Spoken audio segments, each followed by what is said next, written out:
This is Talk Business and Politics with Roby Brock.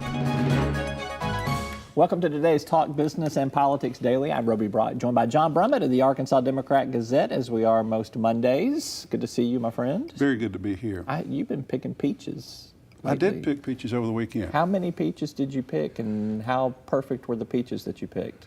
You see, I'm trying to get a little alliteration going there, a little tongue twister going. Yeah.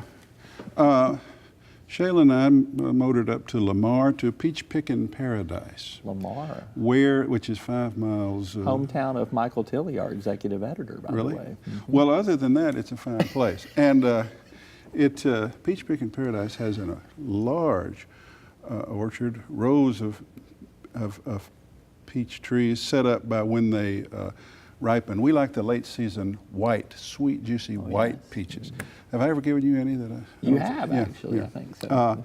So this was our trip, and we picked what? There was an April freeze, so it's a scarce crop. But we got some white ones, we got some baby golds, we got about a bushel and a half, 2 bushels. We got enough to scent the kitchen, and I'm making a peach cocktail. I'm having a little peach breakfast, and then we're giving some. I meant to bring you some, but I forgot. But it's a rite of summer for us. Yeah. It means July is turning to August, and it's time for the Brummett household to have peaches, and that's a wonderful place up there.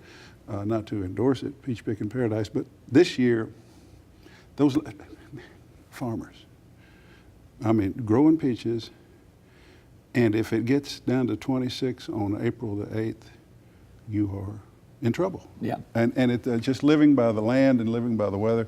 One year, and I'll stop, they brought in a helicopter on a night when it's forecast to freeze, had the helicopter hover at the level where the meteorologically they understood that the warm air was, to put it on an inverted turn and blow the warm air down. I mean, that's the kind of thing they're doing to try to get us some peaches.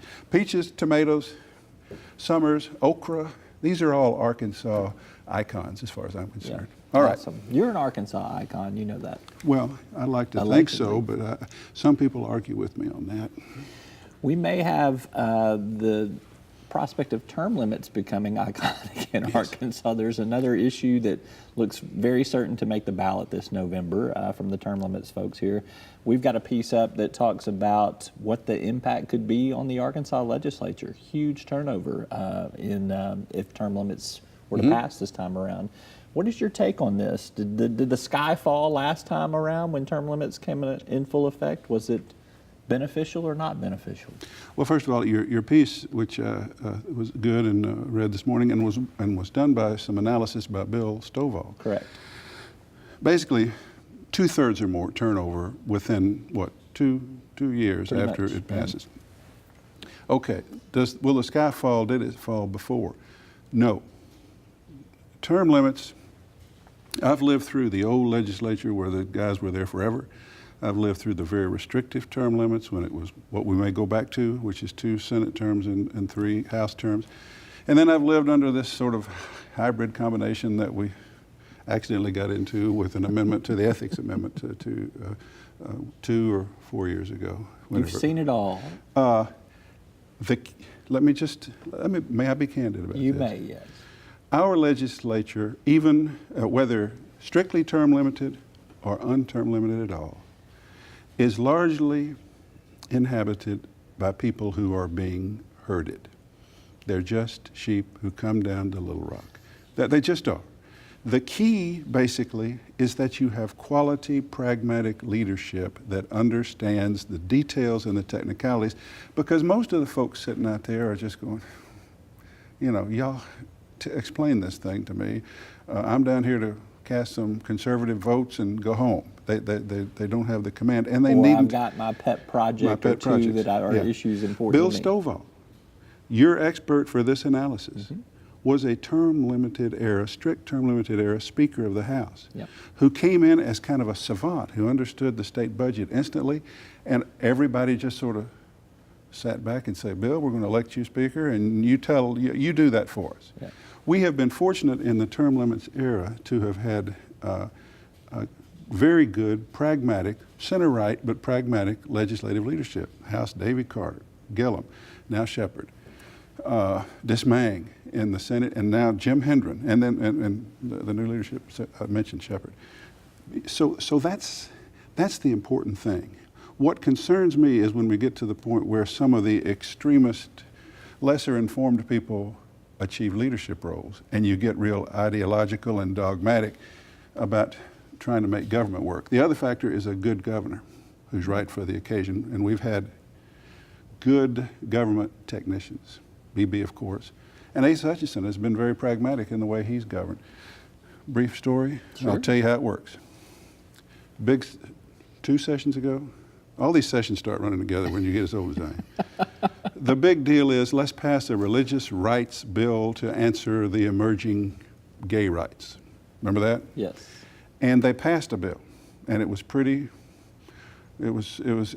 pretty anti-gay, pretty much to one way. And I go down to the governor's office, and it's a big deal because Asa Hutchinson has called a news conference to say what he's going to do about it. And to my surprise and delight, he said, really, this one goes too far. All I want us to do is establish this religious right and protect it, but we've gone far beyond the federal law, which was passed during Clinton's time, which is fine. I have asked the legislative leadership to take it back and amend it to conform to federal law. I think that will be fine. And the legislative leadership has agreed. Now, this was like in the last week of the session. It was very late. It was about 3 days after Indiana. So here's what we got, yeah. With Mike Pence as governor. So here's what we got so far. The governor is saying, no, this one's too extreme. Let's do something more pragmatic. He was able to say, the head of the Senate, the head of the House, agree they're going to take it back. So you've got the pragmatic, let's make this thing work in sort of a moderate way. And that's how, and the membership had nothing to do with it. It was the governor asked the leadership, and they sort of, I don't want to say dictated, but largely do. On my way out of the Capitol, in the lobby downstairs, I see 2 legislators whose names I think I know, but I'm not sure. And I hear their conversation, and one says to the other, well, Governor, we're going to have to stay another day, I think. Something about the governor wants us to change that gay bill. And the other one said, I hadn't heard that.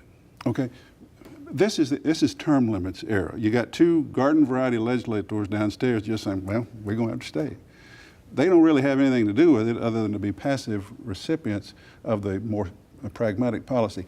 As long as that works, as long as the leaders are good, pragmatic, and can work together, then the garden variety legislative service can be like jury duty, you know, basically, if you got a good foreman.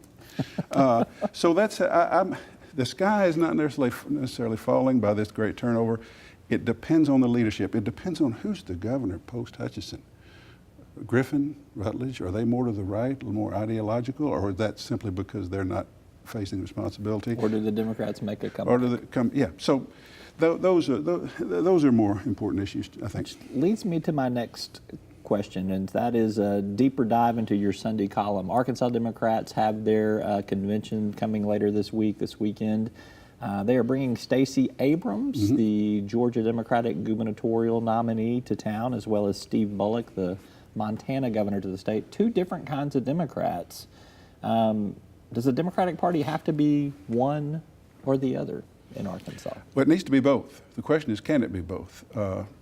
And I think this is kind of a seminal summer gathering of the Arkansas Democrats, because for forever, since the 80s, the Arkansas Democratic Party has been Bill Clinton, Hillary Clinton's party. And I started making fun of them about 6 years ago. Whenever they needed an event, whenever they wanted a rally, whenever they wanted a state convention speaker in a crowd, all they knew to do was wind up Bill or Hillary or bring them back. And I think the Arkansas Democrats finally got the message in the last election. That's not doing us any good. And we are seeing this year a new type of Democratic Party, a post-Clinton Democratic Party with new blood. Jared Henderson, Clark Tucker, smart young people. But the party itself, given the opportunity to assemble a summer gathering, has I think they're trying to check all their boxes. And on Thursday night, Stacey Abrams, who's a rather unabashed liberal, could well be. I mean, I got to call tomorrow. Georgia is a great place to look at the American political condition right now, because Georgia is a state from Atlanta outward that's changing demographically. And it was a 6-point race in the presidential race, a 51-45. It's on the verge of becoming kind of purple rather than red. And a lot of suburban aspects there that are, what we're seeing are very purple and swing district. Yeah, suburban areas, particularly suburban women, are one of the groups most averse to Trump, and you see them as a key factor in the Democratic. So she's coming, and she has a great personal story, and she's could be the first African American woman governor in the country. It's conceivable because she has the benefit of kind of an extreme conservative, polarizing opponent. She's coming Thursday night, and then for the Clinton dinner on Saturday night, there's this guy Steve Bullock. I called him in the paper sort of the Mike Beebe of Montana. He's a Democrat who gets elected.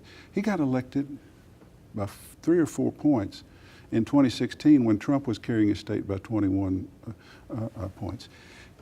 But he's not as centrist or as Beebe. He's strong on gay rights. He's managed to get Medicaid expansion done out there. And a lot of people are of the opinion, share my view, that this identity politics and obsession with the base of the National Democratic Party and this democratic socialist movement, as it's being called, all that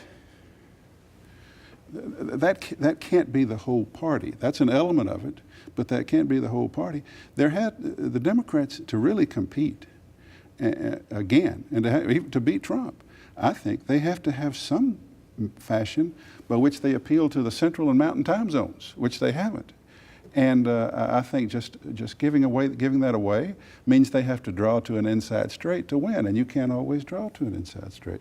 So Bullock is getting some look. Here's a 52-year-old Columbia Law School educated Montanan, former Attorney General, who's having some success out in an overpowering Trump state, and he's going to New Hampshire later this month, so he's thinking about running. His best buddy in Arkansas is his former Attorney General colleague, Dustin McDaniel, who's helped bring him here. So my interest is my analysis is that this week, in my view, we see the Arkansas Democratic Party severing ties finally to the Clinton obsession and saying we've got to be something new. And what they obviously are trying to do is be more than one thing.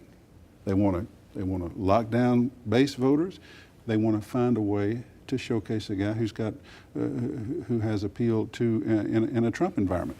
So they're not going to win many races this year. I'm not giving them a whole lot of chances. I'm just telling you, if you look at seminal moments, change moments, this is one for the Arkansas Democratic Party. Could be a few cycles before we see it play All out. right. So let's talk about, very quickly before we wrap up here, the Quickly. GOP I don't do things quick. Go ahead. incumbents Yes. run on what message this year, and the Democratic challengers in Congress run on what message here in Arkansas? GOP incumbents in Arkansas, they run on, I just had opportunity to sit by and watch you do an interview Visit with Congressman French Hill? which will run later, Yes. and I recommend it to everybody. But he doesn't, I've not been particularly kind to him in my columns, but I must say he did a pretty good job of sitting right here and saying, the trade policy is kind of messed up, and that Helsinki thing was messed up, but the government performance, the economic performance you're getting from this administration and from this Republican era in Washington is good. That's what you run on. I mean, you just say, hey, you like 4% growth? You like the lowest unemployment since 1969? Yeah, maybe our guy is a little bit blustery, and maybe his tweets are kind of scary, and maybe he seemed weird over there next to Vladimir, but how's it going for you? That's the message, and it's the same message. I mean, Democrats who say, that's sort of a narrow message. No, it's not. It's the message James Carville gave Bill Clinton, right? It's the economy, stupid. Okay. What do Democrats run on? There's a CBS poll, and here's what it says. In battleground districts, not the nationwide, but in battleground congressional districts, personal disapproval of Trump, 62%. Job disapproval of Trump, 51%. You talk a little about this trade policy is a mess, and you talk a little about Russia, and that foreign policy is a mess. But mainly, in those battleground areas, Atlanta suburbs to suburban women, you say, this man is simply temperamentally unsuited and offensive as our president. I think that's the message. And also, it remains, and Clark Tucker thinks so, that health care remains a key issue for Democrats. So it's Democrats saying, okay, he's kind of a strange guy sometimes, but the proof's in the pudding and things are good. And Democrats in the battleground areas only is what we're talking about. This guy is unfit, and you know he's unfit. And the Democrat, there needs to be a check and balance. We need to get in, you need at least a Democratic majority here, at least in the House, to try to keep him from doing something that he's demonstrated, crazy that he's demonstrated he's apt to do. I think there's your dynamic. All right. He's John Brummett with the Arkansas Democrat Gazette. We packed a lot in there. Peaches. You'll probably edit out Messaging? the peaches, won't you, for time? All in there. I will tell you, of all the fine things we talked about, the peaches will resonate with people more than anybody. I believe you on that. Thank you for being here. Good to see you. My pleasure, as always. Right. That's all for today's program. Thanks for tuning in. We'll see you next time. Each day, the promise of our nation begins again. Arkansas and America, moving forward. I help make that promise a reality. It's not for everyone, but people everywhere depend on us. Oh, I love you too, sweetie. Trucking delivers, or everything stops. And that's what drives me. I did. Arkansas Electric Cooperative Corporation provides electric energy across 2/3 of Arkansas. This is an exciting time in our energy history, with incredible progress being made in renewable energy and storage technologies. As our energy portfolio continues to diversify, we'll maintain an all-the-above strategy to provide reliable and affordable electricity. Ever since the first light bulbs were placed in our members' homes, the electric cooperatives have been the solutions provider for our members, and we want to continue that well into the future.